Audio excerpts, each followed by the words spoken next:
የዛሬ ሳምንት ቅዳሜ ረፋዱን ነበር የኢራን ጠቅላይ መሪ አያቶላ አሊ ኻሜኒ በአሜሪካና እስራኤል የተቀናጀ የአየር ጥቃት የተገደሉት።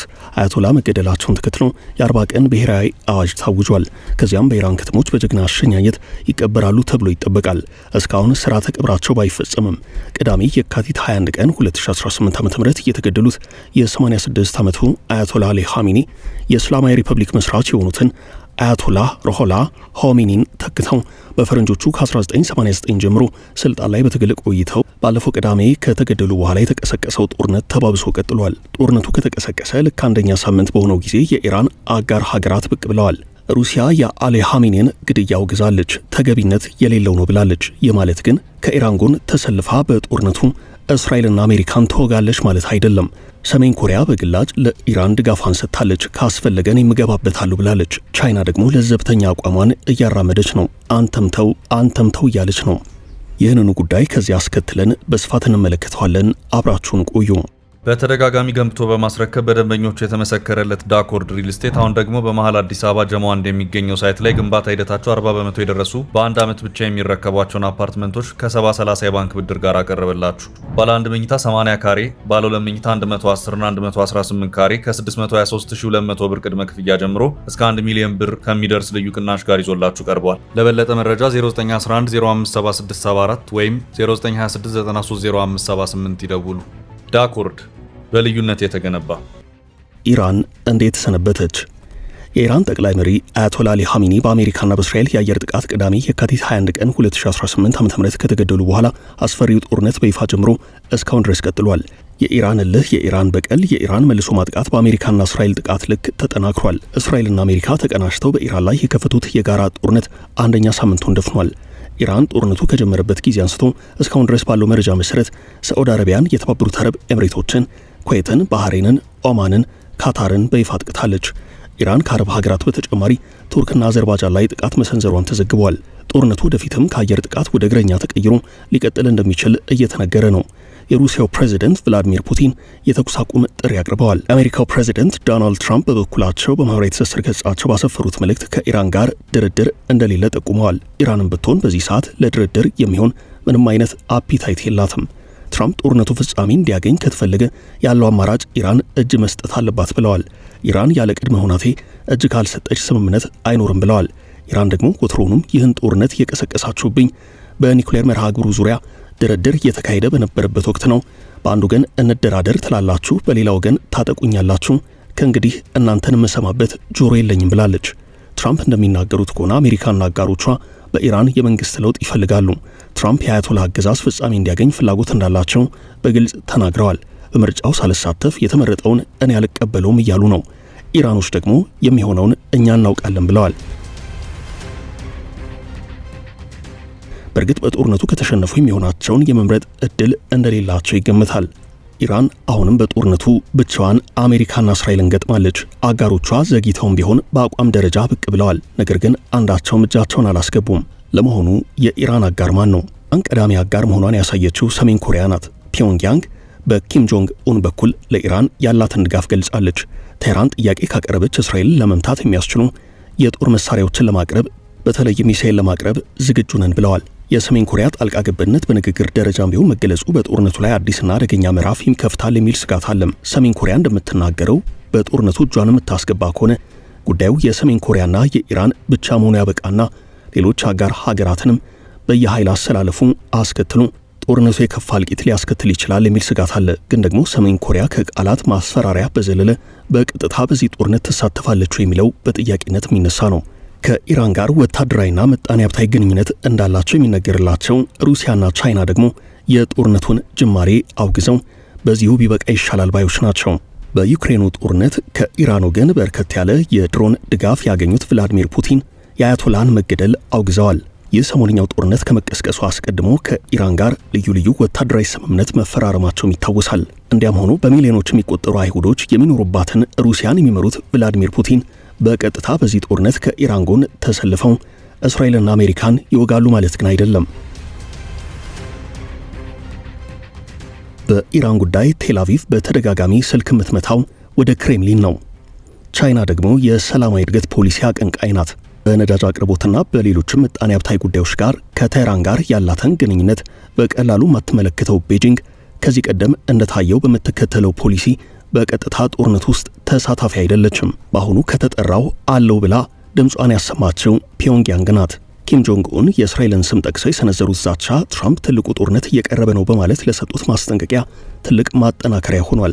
ይህ ወታደራዊ ሽኩቻ በዓለም አቀፍ የነዳጅና የጋዝ ገበያ ላይ ከፍተኛ መናጋት የፈጠረ ሲሆን በአውሮፓም የዋጋ ንረቱ እየታየ ነው። በሰሜን አሜሪካም እንዲሁም የኒውክሌር ኃይል ያላቸው ወይንም ከኒውክሌር ኃያላን ጋር ጥብቅ ቁርኝት ያላቸው ሀገራት እያደረጉት ያለው ቅንጅት ዓለምን ያሰጋ ነው።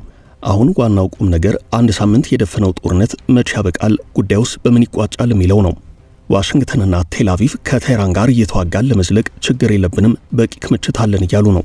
ትራምፕ ለአሜሪካ ትልልቅ የጦር መሳሪያ አምራቾች የምርት መጠናቸውን እንዲጨምሩ የሚያሳስብ ውይይት መጥራታቸው እየተነገረ ነው። በቴል አቪቭ በኩልም ይህንኑ ጦርነት እንደ መቀስቀሷ መጠን ሊከተል የሚችለውን አስቀድማ እንደተዘጋጀችበት ይታመናል።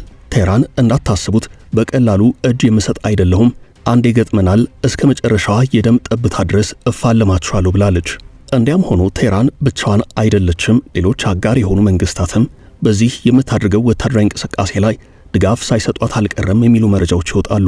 በዚህ በኩል ቀዳሚዋ ሩሲያ ሆናለች። በመካከለኛው ምስራቅ የሚገኙ የአሜሪካ የጦር መርከቦችና ሌሎች ወታደራዊ ይዞታዎች ላይ ጥቃት ለመፈጸም ሊውል የሚችል መረጃ ለኢራን አቅርባለች ሲል አሶሲኤትድ ፕሬስ ዘግቧል። በአሜሪካ የቢቢሲ አጋር በሆነው ሲቢኤስ ኒውስ ያነጋገራቸው የአሜሪካ ባለስልጣን ሩሲያ ዋሽንግተን በቀጠና ያላትን ይዞታ የተመለከተ መረጃ ለኢራን አቅርባለች ብለዋል።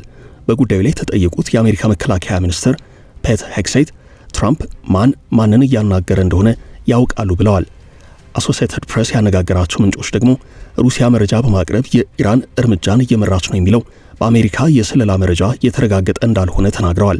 ይህ መረጃ ሩሲያ ከሳምንት በፊት አሜሪካና እስራኤል ኢራን ላይ በከፈቱት ጥቃት የመሳተፍ ፍላጎት እንዳላት የሚጠቁም የመጀመሪያ ምልክት ተደርጎ መወሰዱን ዘገባው ያመላክታል። አንዳንድ ዘገባዎች ይህን ቢሉም ሩሲያ ከዩክሬን ጋር ያልተቋጨ የቤት ሥራ ያለባት፣ በዚህ ወገን ደግሞ ከቴህራን ጀርባ ተሰልፋ በቀጥታ በጦርነቱ ላይ ተሳታፊ የምትሆንበት ዕድል በእጅጉ የጠበበ ነው ይላሉ። ሩሲያ በዚህ ረገድ ሊኖራት የሚችለው አማራጭ ወይንም ተሳትፎ የድርድር ጉዳይ እንደሆነም እየተነገረ ነው። የሩሲያው መሪ የተኩስ አቁም ተደርጎ ድርድር እንዲደረግ ይፈልጋሉ። በዚህ ተባባሪ እንደሚሆኑም ይዘገባል። ምንም እንኳን ሩሲያ በተደጋጋሚ ከኢራን ጋር ወታደራዊ የጥምረት ስምምነቶችን ብትፈራረምም ልዩ ልዩ የምጣኔ ሀብት ግንኙነቶች ቢኖራትም በኒውክሌር መሰረተ ልማት ዙሪያ ከኢራን ጎን ቆማ ይህንኑ ከግብ አለማድረሷ በጥያቄነት የሚነሳ ነው። በእርግጥስ ሩሲያ የኢራንን የኒውክሌር መርሃ ግብር ትደግፋለች የሚል ጥያቄ ይነሳል። ከዚህ ሁሉ ጥንቅጥ አስቀድሞ ሞስኮና ቴህራን የተፈራረሙት ወታደራዊ ስምምነት በመጠኑ ገቢር ሆኖ ሩሲያ የተወሰኑ ወታደራዊ መረጃዎችን ለቴህራን ብትልክም ከጦርነቱ ጋር በቴህራን ጀርባ ቆማ ከአሜሪካና ከእስራኤል ጋር እየተዋጋች ነው፣ እየተፋለመች ነው። ይህን ለማድረግም ፍላጎት አላት ለማለት የሚያስችል ድምዳሜ የለም። የአሜሪካ መከላከያ ሚኒስትር ፔት ሄግሴት ከሲቢኤስ ኒውስ ጋር 60 ሚኒትስ የተሰኘ መርሃ ግብር ጋር ባደረጉት ቃለ መጠይቅ ሩሲያ በቀጠናው ስለሚገኘው የአሜሪካ ጦር እንቅስቃሴ ለኢራን መረጃ አቅርባለች ብለዋል። ሚኒስትሩ ምላሽ ሲሰጡ አሜሪካ ሁሉንም ነገር እየተከታተለች እንዲሁም በውጊያ እቅዷ ውስጥ እያካተተች እንደሆነ በመግለጽ አያይዘው ማብራሪያ ሰጥተዋል። ተንታኞች ይህን ሲናገሩ ቅኔውን ሲፈቱ አስቀድሞ ሩሲያና ኢራን የተፈራረሙት ወታደራዊ ስምምነት ውስጥ ያለውን ውለታ በማንጸር ነው። ከዚህ ቀደም ሩሲያ በዩክሬን ላይ የበላይነት ለመውሰድ ልዩ ልዩ ከኢራን ስታገኛቸው የነበሩት የድሮን ድጋፎች እንደጠቀሟት ያስረዳሉ። እናም አሁን ቴህራን ችግር ውስጥ በገባችበት ጊዜ ከእስራኤልም ጋር ጠብ ውስጥ መግባትን የማትፈልገው ሩሲያ ቴህራንን በመጠኑ ለመደገፍ በመረጃ በኩል የተወሰነ ውለታ ለመመለስ ሞክራ ሊሆን እንደሚችል ይናገራሉ። ያ ማለት ግን ፑቲን በቀጥታ በዚህ ጦርነት እጃቸውን አስገብተው ከኢራን ጎን ተሰልፈው እስራኤልና አሜሪካንን ይወጋሉ ማለት እንዳልሆነ አሁንም በተደጋጋሚ እየተነገረ ነው። ያም ሆኖ ከአሜሪካ ወገን ግን ቴህራን ተገቢውን ወታደራዊ መረጃ ከሞስኮ ወገን ሳታገኝ አልቀረችም የሚለው ወቀሳና ተደጋጋሚ ክስ አሁንም እየተሰማ ነው። የሩሲያው ፕሬዝዳንት ቭላዲሚር ፑቲን ከኢራኑ ፕሬዝዳንት ማሱድ ጋር መነጋገራቸውና ሐዘናቸው መግለጻቸውን ከቀናት በፊት ክሬምሊን አስታውቋል። ሩሲያ የኃይል እርምጃዎች መቆም አለባቸው የሚል አቋም እንዳላትም ገልጸዋል። የፑቲን ጽሕፈት ቤት ያወጣው መረጃ እንደሚያመላክተው ከሆነ ሁለቱ አካላት ግንኙነታቸውን ለማስቀጠል ተስማምተዋል። የጦርነቱ ቀጣይ እቅድ ጦርነቱ አሁንም የሚቀጥል ስለመሆኑ በርካታ ፍንጮች አሉ። በኢራን ዋና ከተማ ቴህራን ውስጥ የሚገኘውና ከዋነኞቹ የንግድ አየር ማረፊያዎች አንዱ የሆነው ማህረባድ አየር ማረፊያ ከፍተኛ ጥቃት ደርሶበታል። በርካታ ሰዎችን በማስተናገድ ቀዳሚና የሀገር ውስጥ የበረራ ማዕከል በሆነው አየር ማረፊያ የሚቃጠል አውሮፕላንና ወደ ላይ የሚወጣ ከፍተኛ ጢስ ታይቷል። አርብ ዕለት የተነሳ የሳተላይት ምስል አየር ማረፊያ ውስጥ በርካታ አውሮፕላኖች እንደነበሩ አመላክቷል። የኢራን መንግስት ብዙሃን መገናኛዎች የአየር መንገዱ የተወሰነ ክፍል የጥቃት ኢላማ መደረጉን ዘግበዋል።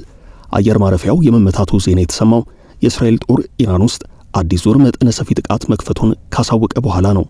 ረቡዕ ዕለት አየር ማረፊያውን ኢላማ አድርጎ የነበረው የእስራኤል ጦር በዚህ ጥቃት ለእስራኤል አየር ኃይል ስጋት የሆኑ የመከላከያና የጥቃት መለያ ስርዓቶችን መደምሰሱን ገልጿል።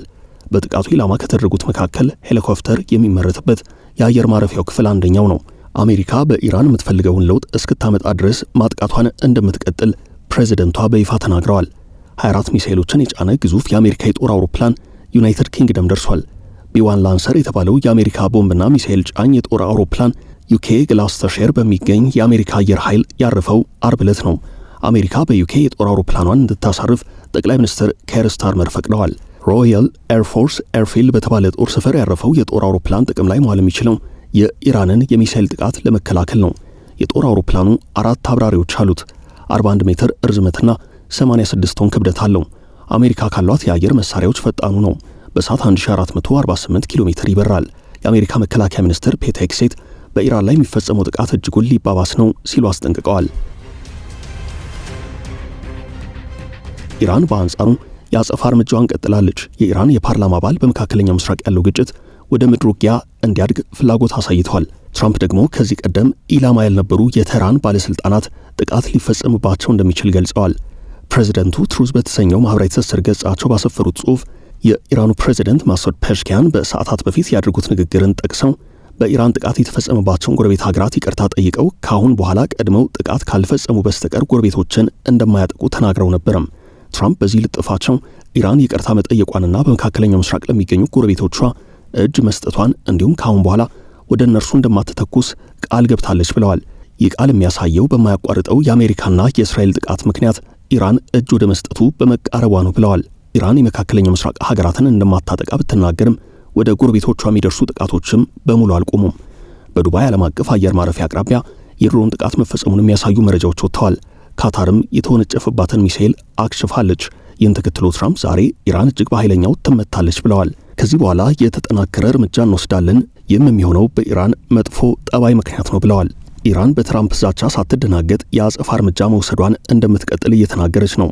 የኢራን ወታደራዊ እዝ በአሁኑ ሰዓት በአንድ የተማከለ አስተዳደር ከመመራት ይልቅ በተለያዩ አሃዶች ላይ ተመርኩዞ ከአሜሪካና ከእስራኤል ወገን እየመጣ ያለውን ጥቃት ከመመከትም ባለፈ ወታደራዊ እርምጃዎችን ለመውሰድ በሚያስችል አቋም ላይ እንደሚገኝና ለዚህም ክፉ ጊዜ ቀድሞ የተዘጋጀበት ስለመሆኑ የኢራንን ወቅታዊ ወታደራዊ አቋም የሚፈትሹና የሚተነትኑ በዚያም ላይ አስተያየት የሚሰጡ የወሬ ምንጮች እየተናገሩ ነው።